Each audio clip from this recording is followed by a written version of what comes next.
Here is part 2 of that interview. It was yellow tape when she drove up here because we had to get the girls, here. But it was, has been awful. You mentioned about the prison and him making a phone call. I guess I don't understand. Okay, he had Cecile's cell phone. Right. That was in the truck too. And I said, someone has told me, somebody else called the prison to ask if anybody was out, and he was a friend of his. He had maybe not been at work. He said no. I guess he thought it would have been alerted if there had been. I was told he used the cell phone. I'm not sure of that. Well, he may have waited till he got somewhere else to call. That he had even called some of the jurors that was on the other, threatening them, that was on the other trial. I don't know that to be a fact. Okay. I've heard that. But he didn't answer the phone anytime I called. He was right. Smart enough not to do that. But, the prison, they were going on under the assumption that somebody off the street, that came over here and did all this. The police. So they were not going on the assumption that it was him. No. They didn't know anybody was gone. We were outside so the police could go over everything or whatever till, even though it was October 3rd, it was warm and the mosquitoes were terrible. So about 8:30, they finally let us come back in the house. So we started trying to clean up. He had just destroyed the bathroom. He left one of his old dirty socks in there under the pile. And that's why I never have believed the story about the slop wagon, because if he had come out that way, I never made a deal about that because he had escaped. They let him, that's it. But his clothes would not have been white when he crossed that highway, nor would that sock would have reeked of garbage, I just will never believe that, but that's just the way he escaped from prison. I think somebody brought him out.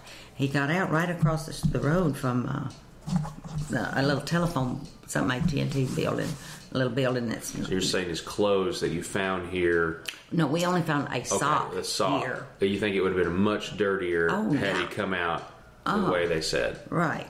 The man that said, I saw somebody in a white uniform cross. Well, the tank full of slop. His clothes are not, they're going to be brown. So how long from the time that the police were here did they realize that he was actually gone? About 9 o'clock, as we were cleaning up, about 9 o'clock we heard the bloodhounds. And they were up the corner, just barking. And then right after that, the sheriff's office came here and told us. Took them all day long. On Sundays, they didn't do but one count or some kind of something. And so now I think they do. He probably knew that they only did one count. And he had planned, because that little telephone building I was talking about, he had told this cousin of his to bring him. He said, I can't do life in prison without parole. He said, bring me some women's clothes and a wig. I put behind this telephone building. And he got there was nothing there because this cousin of his was already in bad trouble with the police. And he was scared to do that. In fact, he did testify at our trial, but he really didn't want to testify. But anyway, Kenneth Williams, when he left here, he went by that guy's house and said, why didn't you bring me those clothes? I had to kill a man to get away. So, but I don't know, they probably couldn't have stopped it, but if they'd have known that he was gone, but that quick, because I left here like 9:30 going to church. Well, I really been a long 18 years. Yeah, a long 18 years, unnecessary. 18 years. And see, I've lived here all my life. My grandfather built this house, and my mother was raised here. I was raised here. My kids were raised here. So people would ask me, "Are you going to stay there?" And where was I to go? This is my family home. So that's why I've got all the taking all the precautions and things. Would if he would have been already executed, I don't know, say 15 years ago, or instead of 20, or maybe, maybe a year after he was sentenced or something like that, I mean, would you have closure, you think, at this point? Well, I'm not really sure what closure is. I mean, I don't think we're going to, the minute he dies, that he's going to leave our mind. I think we will always think about that. But I think we will have a little peace, to know that he can't do something like that again. He's already killed 4 people, and he's supposedly become a Christian and is a minister.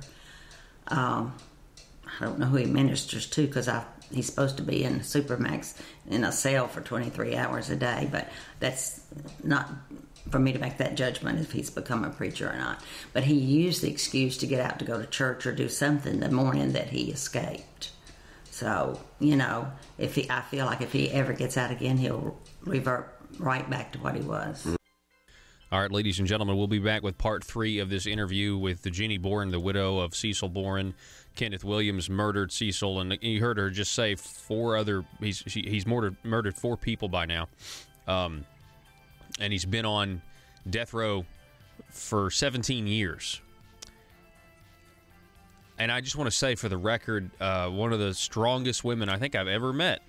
It was this woman, Genie Boren, to be able to talk about these things and relay these events. And again, the media is all focused on, well, what